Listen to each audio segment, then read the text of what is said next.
Hey guys, welcome back to Healthy Design. Good news, I'm not by myself this time, so you don't have to just listen to me. This is Alyssa. She's here today, and so I guess we'll kind of have a little back and forth first, where I'll have some questions for her, she'll have some questions for me, and then we'll actually exercise a little bit, try to kind of see what modifications we can make there, maybe exercise wise, either like how it's performed, intensity, volume, different things like that too. So, Alyssa, why don't you tell us why you're here? All right, my name's Alyssa Lancaster, and we have known the Jennings for a long time. And I reached out to Heath to ask for help in how to uh, exercise post menopause. I've been doing the same things I have been doing, they're not working as well. And after research I've done, realized that I don't think I'm lifting heavy enough, and I've relied on classes, which have been great. But I think the things I used to do don't work, and so I need help in form. All right. So, what kind of classes, what things have you been doing previously? Well, I do a weightlifting class. It's a strength class that I love, and the instructor's great. But I think what I realize is it's hard to lift heavy when you're doing lots of things at once. So I think that the biggest weight I would lift would be 12 pounds. But I loved it because I had community there, and I still go once a week. I do yoga 3 times a week, and then I walk probably 4 times a week. So I also wonder if I have over exercised, undernourished, protein wise. I'm sure I have. So there's a lot of things. I feel like a little bit of a mess. And I think over the last 10 years doing the same things I have been doing, or no, over the last year, I've slowly gained about 10 pounds. And so I'm just trying to figure it all out. All right. Hold on one second. The camera keeps going down. Let me pause and reset. Yeah. All right, sorry about that. Had to fix the camera, like I said, it kept kind of dipping down, so eventually you weren't going to see us. All right, so let me make sure I understand the strength class. Okay. You got weight, which is good, Yeah. but it's probably more higher repetition. You do Yes. one exercise, move into the other, so Yeah. you're definitely breathing hard Yeah. and you're sweating. Yeah. Okay, is that what constitutes a good workout for you? Yeah. Probably. Yeah. Okay. And then feeling it the next day, like, oh, this hurts. Okay. Yeah. So one of the things I think I've mentioned plenty of times in other podcasts or when I'm talking about exercise and stuff, the person I remember hearing this quote from first was Charlie Francis, and it was that any fool can get another fool tired. So yes, I am kind of picking on the strength class a little bit. I don't think they're all bad, don't get me Yeah. wrong. I do love the community aspect of it. Yeah. I think that's good. And I mean, 12-pound weights, that's not any joke either. So I do think there's good things about it, so don't get me Yeah. wrong. But those classes and most things along those lines, they are designed just to kind of make you sweat, have you breathing hard. Those are good things, but that's probably not going to get us what we're looking for when it comes to muscle. You know, if we're trying to build strength, trying to build muscle mass, then that's not going to be the best way to go about it. Again, not saying it's bad. I'm saying it can be part of things. It just doesn't need to be the only thing. Right. So. Yeah, that's kind of what I'm looking at. Is because I love the class, but I think if I can like twice a week do the heavy lifting and then do that once a week, that'll be good. Oh, that should be great. That's kind of what I'm after. Yeah. So sorry, camera thing's not working well. So okay, that brings me to a good point. That one of the things I think can be very useful for people is Dr. Eric Helms. He wrote a book and he's got different videos on YouTube talking about it, but it's the Strength and Power Pyramid. And so it's just kind of a heuristic to use to kind of put things in perspective. And so it's the pyramid, that way at the base, that's what's most important. And adherence is what's most important. So, and we've talked plenty of times about what you can do consistently. You know, it's consistency over time that gets the best results. Is people overvalue and overestimate the results they can get short term, and they underestimate what they can actually do long term. Yeah. And so that adherence part comes into what you can actually do in your schedule. So, you know, we could probably make some argument that, well, according to the research and getting the maximum amount of muscle mass and strength twice a week and then doing that once a week may not be the most ideal, most optimal. It's going to be more than enough to get results. Yeah. So, you know, that fits in with your lifestyle. That's something we know you can do. That's going to be great. So I think sometimes people get too focused on, oh, I have to do this. This is what's optimal. And if I don't meet that, then I get no results. No, you get what normally happens, kind of Pareto principle. 20% of what you're doing gives you 80% of the results. Mm-hmm. And so, we can try to do everything, but still 20% of it's giving us that 80%. We can add some other things on. Maybe we do get up to 90% or so. If you're at some very elite level and having to compete, then yes, trying to get optimal and get 1%, that can be the difference between first and last. Yeah. We're not worried about first and last. No, So so I think that works well. I like the walking side of things too. How hard do you go when you're walking? Let's see. I walk. Well, and I also want to say I work out 5 times a week, so weekends are a break.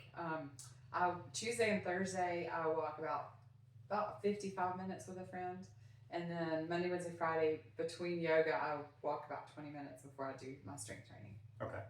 So when you're walking with your friend, you're still able to talk with your friend? Okay. Yeah. That's a good level. So let's, before I move into that, how did you used to train? Like when you were younger, is exactly the same, or were there some differences?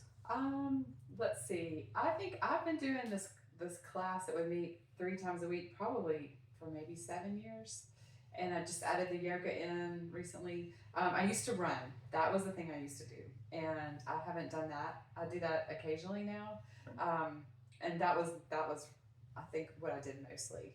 Okay. I think the weights have been, I don't even know, maybe the last 10 years. But okay. Okay. Yeah. All right. So I think a lot of times, especially what I see commonly for women, so I am going to stereotype a little bit here. There's always going to be differences, but there tends to be a big focus on the intense stuff. So they tend to like the different classes, spin and other things where it is, you're getting kind of tired. And then we can talk a little bit in a second too, because I mean, those workouts are tough, they're intense, but really when we're talking about weights, intensity means something else. And so, I mean, you got people that study weightlifting, exercise and different things, and they'll still use intensity to mean different things. So the way we're going to refer to intensity today is how hard you're lifting, meaning percent, repetition max, that kind of thing. So I don't think we need to do a 1 rep max by any means, but when we are exercising, we can use from 5 reps up to 30 reps and get pretty much the same muscle mass gains. That's what the research shows. Now, again, everybody's going to be a little different on that. You may find you work better for certain muscle groups. Like for me, I've noticed with triceps, I can do better in a little bit higher range, like 12, 15, and even up. And that works. Reps or pounds? Reps. Right. Pounds is a whole lot more insulting. So that way I get a good workout. I definitely feel the muscle, and I don't feel it as much in my elbows. Okay. So if I go heavier than that, the reps are lower. It can, especially if I'm not warmed up well, it can be a little problem there. So that's one thing for me. So, I'm not saying that's going to be for everybody, but then like with that, like this morning working out, I like doing chin ups, and I've got added weight on, and I like 6 to 10, 5 to 10. For a lot of years, I was working out more sports oriented, trying to make sure fast twitch fibers to run faster or just be more explosive climbing. And so, I mean, a lot of times then I would only do sets that were like 3 to 5 reps. Like they were really fast. And so, I mean, I wasn't anywhere close to failure, but I was close to failure in the sense of that speed slowing down. Okay. And if I'm going for speed and explosiveness, if it slows down, then I'm not getting the same end result that I want. I'm not getting that outcome. So let's talk a little bit more about the strength power pyramids. Adherence is that base level. Then it's volume, intensity, and different things, like frequency. And so volume is total number of reps, total number of sets, and the weight. Okay. And so a lot of times people will either just refer to the tonnage, which that's kind of what we're getting to there, because if you add all that up, that would technically be the tonnage you lifted. But other people would just talk about either the rep count or they're talking about the number of sets. So again, a lot of times there's a little bit of discrepancy in what people are discussing, and they don't make that clear exactly what they mean by volume. Let's see, after that, I'm trying to think, volume, intensity, progression, and then I'm probably going to mess these up. After that, it's like exercise selection, rest periods, and tempo. So like the tempo, the speed at which you perform the exercise. And correct me if I'm wrong, because a lot of times this is what happens. They think what exercise matters a whole lot more. And then like, how long they should rest or what tempo they should perform at. Should it be 2 seconds up, 2 seconds down, one up, a lot slower down, or whatever. They get really focused on those things. Is that kind of how you've been in the past, or what do you think is kind of the most important? Well, let's see. I think the reason I like the class is I didn't have to think; I could just do it. And since January, I've been trying to do this on my own, and I know what I've read is to have more rest time between, and that's been really hard for me to do. Like I just want to do a lot, and so I think probably, I guess since I've been doing it on my own, I've worked more at. Well, I don't even know. I've just kind of done 5 sets or 3 sets of the highest weight I can do. Okay. But the waiting in between, like I feel like I'm just wasting time. The rest part. Okay. So did I answer your question? Sure. Okay. Yeah. No. So I mean, people will. A lot of times, people start focusing on things that are more minor rather than the major things. Okay. I mean, I think you've got the adherence part down because you figured out what could work with your schedule. Yeah. And so, I mean, a lot of times people, when they're first starting, it's like, oh, well, I need to work out 6 days a week. Okay, you only have time to work out 3 days a week. So how are you going to actually do 6 days? Yeah. So again, I mean, maybe 6 days a week would give you the maximum results, but now if you're working out 3, it's not like you drop down to here. Instead of getting that max, you're like right here underneath it, and that's what people miss. So they think it's this huge drop off. It's not. So with the rest periods, some of that can depend. Everything's context and nuance. It just depends. It depends on goals. Now, if you're going for strength, or like I said earlier, for me, when I was going for like maximum speed, explosiveness, I need a long rest period in between. I'll run on the track, and a lot of times my family doctor's actually there too, and he's running long distance. And so it's funny, he'll keep doing like these repeat 400 meters. So he'll do a lap, maybe rest a minute or so, and then he's doing another lap. I'll run like 30 meters. So I'm running like basically a third of the straightaway. I'll rest 3 to 5 minutes, and then I'll run another one. And he's done 3 laps by that point. Right. And so when he's done, he's like, oh, I just got one more 400 to do. I'm like, all right, 400 meters, I'll run that in like 2 weeks. It takes me that long to run. So, but he's working more on endurance. So not having as long a rest interval makes sense, and running a longer distance.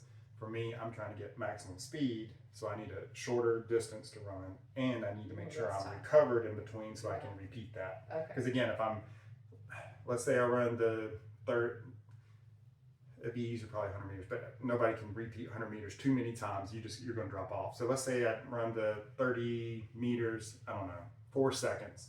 If then I'm running at like 4.5 seconds, I'm not getting anything from that. I'm not getting faster. I've already lost half a second on the speed. If I can go from like 4 seconds the first time, and then maybe 3.9 something on the second, got a little faster, keep resting, see if I can keep pushing that time. Does that make sense? Yeah. Okay. So if we are going for max strength, we're going to need more rest time in between. But one of the workouts I'm doing right now during part of the week, it is meant to be higher rep. It is meant to kind of help deplete muscle glycogen, since I'm in like a fat loss phase right now. And so it is shorter rest intervals. So I'm only resting like a minute in between. So it's not that one's right, one's wrong. It depends on what your goal is. So, and that's where all this kind of comes into play. But the rest periods, if you rest a little more or a little bit less, is it going to make that big of a difference? Again, not unless you need that 1% between first and last. So again, that's why those things are at the top of the pyramid and not as important as that adherence and other things at the bottom. That's good. That makes sense. So, all right. Do you have any questions? Probably. All right. Well, we'll switch and start doing some different exercises. And then if things come up with that, either about exercise performance or how to incorporate it, we'll discuss those then. All right, guys. We were talking a little bit off camera, and one of the things Alyssa mentioned is wanting to work out or exercising to lose body fat. Just one thing I wanted to say about that is that exercise definitely helps with losing body fat and having that recomposition where we replace some of that with muscle mass. But a lot of people think they're burning a whole bunch of calories while they're exercising and burning a lot of body fat during exercise. And that's actually not normally what's happening. We really don't burn that many calories while we're exercising. If you're like one of these, elite endurance athletes, then you're burning hundreds of calories, maybe 1,000 or more. Otherwise, we're probably only getting a couple hundred, so it's really not that much. a lot of the machines in the gym, they overestimate the number of calories being burned too, so don't use those.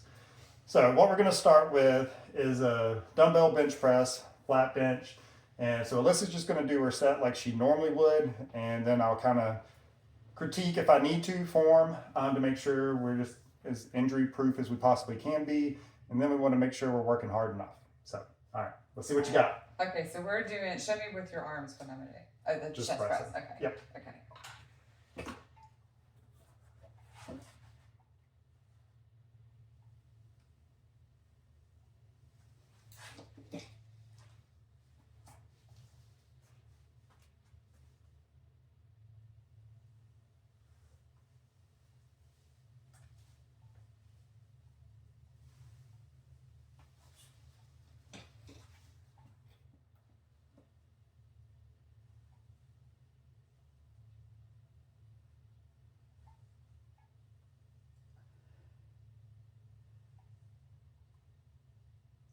I can feel it more like getting tired on my left arm.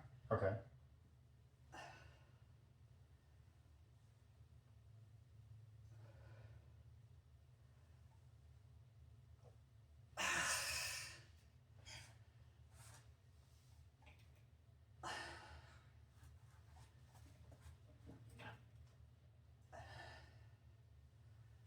Is that good? You tell me. When would you have normally stopped by now? You know what? I'm not even counting. I normally probably would have because I think I've done 10. Oh, you've done way more than 10. Okay, that's good. All right. How many do you think you could have done still? Still, maybe 4. I don't know. I could feel it. My left arm was getting weaker. I was overcompensating a little bit. All right, so there are a couple things I think we can do different technique-wise that would get a little more emphasis on the chest. Okay. And then, so you are close to 20 reps already. Oh, okay. So if you normally only do 10 Yeah. with a similar weight, you're nowhere close Okay. to where you need to be. Okay. You might have had 4 reps left, 2 or 3, I would say Okay. for sure. Maybe Okay. 4, but Okay. definitely 2 or 3. So with this, we kind of mentioned you can get results from like 5 up to 30. But if we're definitely closer to that 30, we need to be at failure by the end of it. Because I mean, Okay. if it's where I can keep going like this, Yeah. all right, I'm done, that's 30. Well, I Right. could have done Yeah. who knows how many. Right, yeah. We did notice with you, or I noticed that, it did slow down some. So I know we were getting close. Yeah. Again, we Yeah. had a couple at least left. That may be okay, but I would say if we're 20 to 30, at most 1 rep left in the tank or Okay. 1 rep in reserve. Yeah. A lot of times it'll be referred to. If that's one of the good things, like with the heavier weight, if you're doing it, so for you, I wouldn't say, especially starting out, let's load you up and go real hard for 5 where you barely get it. Don't do that? I Okay. wouldn't do that. I Okay. think you need to get some experience in first. Okay. So I do like Yeah. you said you normally do sets of 10. Uh-huh. So I do like that. I think that gives Okay. you a balance there. 3 sets of 10 is what I've been doing. Okay. So when you work out harder, because again, if this is the weight you're normally using for 10, you're nowhere close. And so like you'll I be, should do heavier weights than that? Yes. Oh, okay. and so if you can get 10 on all 3 sets, Uh-huh. you didn't go hard. Because Yeah, I mean, okay. when I'm going hard, like this morning, I think I did 55-pound chin up, 55 pounds added to me. I did 8 reps the first set, rested. I did some chest in between, so an alternating muscle group superset. And so it was a few minutes, and then went back and did the chin ups again. And I mean, I barely got 7. Okay. So if you're really Okay. going that hard, odds are you're not going to be able to get that weight for Okay. that same number of Okay. reps every time, and that's fine. Yeah. People think, oh, I got to still get 10. If you really want to just get 10, lower the weight some if Uh-huh. you need to. So you've had a little bit of time to rest. We'll probably up the weight a little bit Okay. for you. But what we need to do is we need to get the shoulders kind of depressed. Because you just kind of lay back and the shoulders are moving a good bit like this. Uh-huh. For some people that can lead. All right, sorry guys, I didn't look at the camera, so I don't know how long it was kind of angling down. One of the things I noticed is her shoulders were moving a lot this way during the bench press. that may be fine. For some people, that's going to be problematic and can lead to some impingement and things. So what we want to have is a little bit of shoulder depression down and then pressing from here. Oh, Now I feel okay. chest. Interesting. So Yeah. if you don't mind, if you'll feel here, this way you can kind of feel the difference. Okay. So the way you're kind of doing it, you know, I mean, there's some contraction in it. Yeah. The way I'm talking about doing it, Oh yeah. you feel the difference? Oh yeah. Okay. Wow. So Okay. that's why we want to focus on the muscle groups we're trying to focus on. We're still going to get some shoulders. We're still going to get some triceps. Okay. Okay? Okay. All right. Let me change the weight and then we'll do another set. All right. So I'm going to help spot just in case. We talked about kind of shoulder blades down and back a little bit. And we bumped the weight up a good bit. So let's see how it goes. All right. Come on down. I got you. Okay. Work shoulders down. Okay. I can't lift it. All right. So bring your elbows out. Okay. Because you got them in real close. Out. All right. Push. Okay. All right. And then come down. Good. Push. There you go.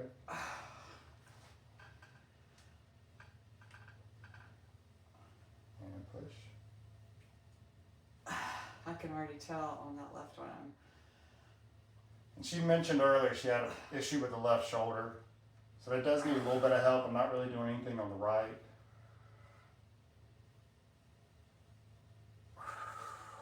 Good.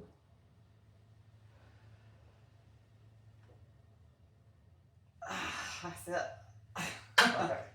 Bring it down. Okay. Sit down. You can sit them down if you want. All right. So I misjudged on the weight a little bit. We got about 6 reps, I think, that time. I was hoping for 10, but we did get a little fatigued too. But did that feel different, like chest and shoulders versus the first time? You know, I didn't even notice. Did I do it better? I felt like you did. So we'll rest, Yeah. move on to something else. All right, so the next one we're going to do is a seated row. We're kind of guessing on the weight, so we'll kind of have to see how this works. All right, go ahead and give it a shot. That feels pretty easy. Am I doing it right? Yep. Really try to squeeze back here. So you're bringing shoulders up, just pull back.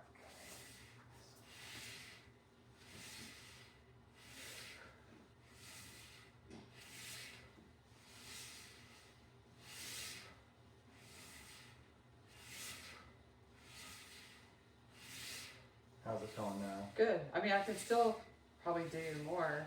Okay, well go ahead and stop there. Let's Okay. make it a little bit heavier. So that was kind of a warm up, kind of filling it out. We'll add, Okay. I don't know, 10, 15 pounds and see. All right, we increase the weight. Let's see how it goes and try to get close to that failure point. Okay.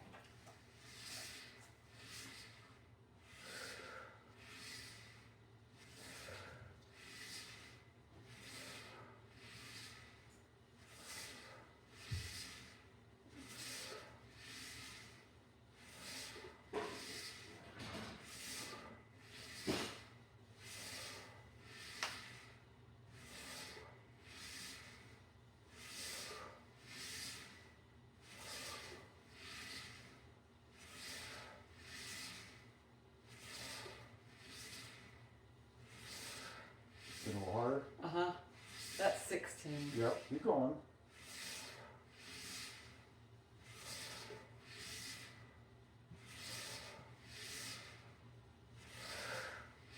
Still not there.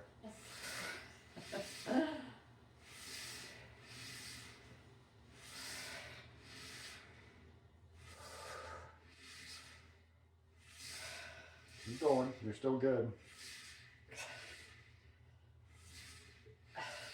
One more. 28. So you see how you were starting to lose it there? Yeah. So is that how hard you're normally working out? No. So this is what I mean. A lot of times people, they're just going like this, like, okay, well, there's 10. All right. So Yeah. we weren't sure about the weight. It's still, I mean, this can work. So Yeah. this is fine. We're still in that 30. But I mean, that's how close you need to be. Maybe even trying one more. But I felt like if we did it, the next time you did the eccentric, it was just going to go. Oh, go for it. So that's why I felt like we were probably good there. Maybe So- we had 1, maybe 2. So, like 30 reps is like, that was a good set. It'll work. So I mean, it Okay. depends on what you're trying for. Now, Okay. obviously, if you were trying to do a set of 10, it's too light. Okay. So we need to add weight in that case. But was this set wasted? No. Yeah. You went and you got to a point where you're getting a stimulus from it. Okay. If you would have stopped at 10, there wouldn't have been a stimulus. Right. Yeah. So it had been a waste. Yeah. So, Okay. That's I mean, it would have been a warm up, that's fine. But as Right. far as like, oh, I built muscle that, yeah. it wasn't anywhere Okay. close to being input for that. Okay. Okay? All right, we'll move on to another exercise, but at least we got some ideas now. Okay, we're going to do a pull down next. We already discussed a little bit of it. The big thing I see with people is they leave their shoulders up here and just pull with their arms. We want that shoulder blade to go up and then it to come down to really contract the lats. So that's what we're going to work on. All right, can you reach it or do I need to pull it to you? You're welcome to pull it. Sorry. Okay, so try to pull down through here. Good. Just pull to about chin or just below chin level. Good. Is that okay on your shoulder? Yeah.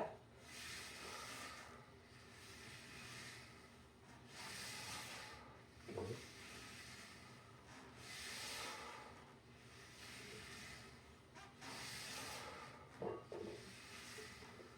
Am I doing it right with my shoulders? Yep, things look pretty good. Good.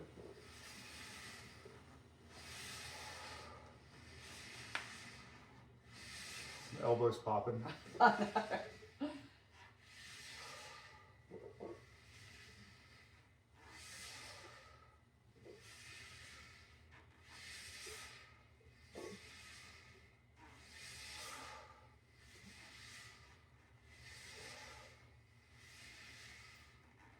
You're starting to kind of cave in a little bit. Make sure you don't kind of round forward through there.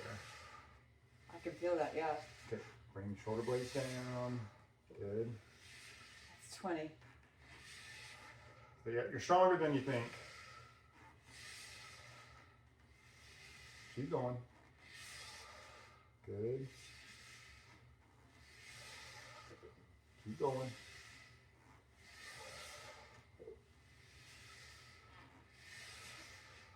Get the shoulder blades down. All right, that's it. We're not getting the shoulder blades down anymore. So we're still kind of able to go through the motion, but we're not doing it the right way, so we're done. Okay. Okay, I but can that's feel still the like difference. I can 25, feel it. 26. Yeah. All right, so we're going to try a deadlift. We did one rep just kind of looking at things. One of the things I noticed, you kind of broke it down into two movements where we wanted to smooth that out. So what I saw was when you went down, you kind of hips came up and then you did this. Oh, So what I want to try to do is just a little bit smoother, Just kind of do everything one coming motion. up. You'll have to Okay. get over the knees with the bar a little Okay. bit. So there is a little bit of a, where you have to kind of come out and then come up a Okay. little bit more. Okay. Interesting. Okay. Let's see.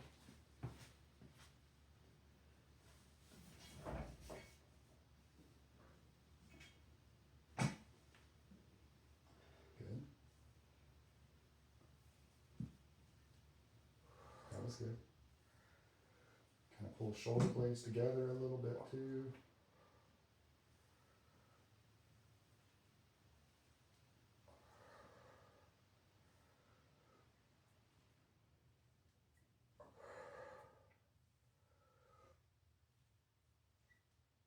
How hard are those? Should I? How hard is that? It's getting hard. Okay, maybe one or two more.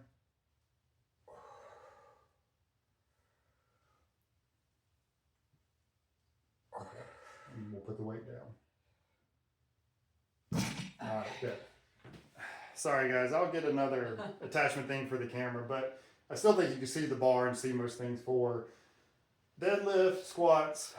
I don't like going to failure on those unless you got a way to spot or you've done it for a long period of time. So how many reps do you think you could have done if you really, really pushed it?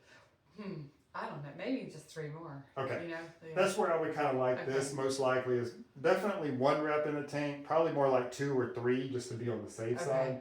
Because Okay. again, if we're getting that close to it, and I mean, it was a lower rep range too, we're closer to that failure point, we're getting the stimulus. Okay. You know, the higher the reps are, we need to be closer and closer to failure or at failure.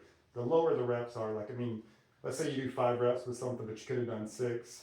The last 3, 4 reps are all pretty hard. That's going to be the stimulus. So some people will talk about it more as like effective reps. And so that's what we're looking for. We want a certain amount of effective reps Okay. in each set for each body part, that kind of thing. Okay. All right, guys, we're gonna do a squat next. All right, you look good. Come on back out. Just stand up, step. Good. Okay. Are you ready? So hold your breath and go down, and then breathe out on the way up. Good.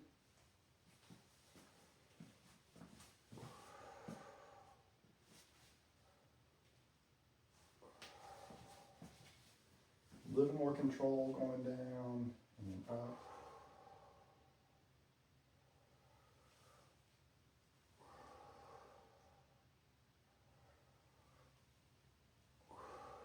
Same thing as the deadlifts. We'll go where you got like at least one or two left.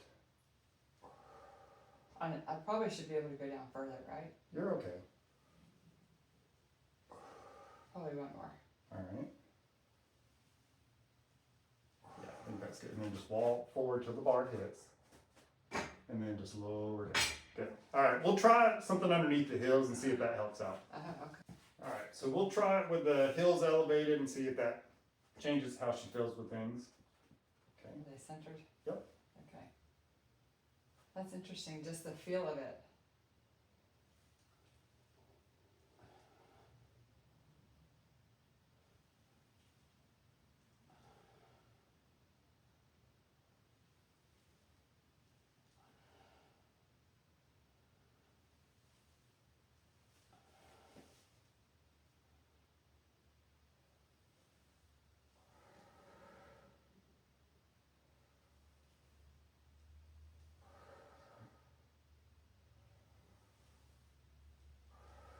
One more. All right. Well, like that's starting to get hard. Yeah. Okay. Go until it hits. Good. And then just lower down. All right, guys. Alyssa and I just finished up. Came up with a kind of a general plan for her. So we got 2 workout days. The 3rd day she'll do her class. One of those days, so like day 1, it's a horizontal push. So some kind of bench press, horizontal pull, so a row. Squat that day, and then maybe like a Romanian deadlift or a back raise where we get that hip hinge pattern. She can add in a calf raise if she wants, maybe side raise that day for the medial delts, a curl where the hands kind of stay in this position, and then push down, tricep push down. Definitely covered everything. 1 to 2 sets of each exercise should be good. And then the next time she comes in, she can do a vertical pull, so like a pull down, vertical push, incline press maybe. With dumbbells again. And then she could do like a deadlift that day for the hinge pattern, and then maybe a lunge for the squat pattern. So just to change things up a little bit, she can do calf raise again if she wants. I felt like she needed a little bit of rear delt, so on that day she could do maybe a rear delt raise. Again, biceps, but I'd add maybe a supinating action just to work the other function of the biceps. And then for triceps, instead of the push down, some kind of lying extension where there's a little more of a stretch on the long head, so overhead or lying extensions to help out with that. That way we just make sure we're covering everything. It doesn't take a whole lot, and that workout shouldn't take her very long either. But I hope this was helpful for you guys to I think it was helpful for her to see kind of how hard things need to be to send that stimulus for muscle growth and things. And so I think that'll benefit her. I hope you guys got benefit from it, just to kind of see how we're doing things to help out with training. In this case, we were doing it to help her out after menopause, but a lot of this is the same things you need to be doing during that transition, so perimenopause and even pre-menopause. So a lot of the principles are the same. Exactly how you use it can play out a lot of different ways. So principles are few, the applications are many. Anyway, hope you guys had a good one. Hope this was helpful. Let me know if you got questions, and I'll talk to you next time.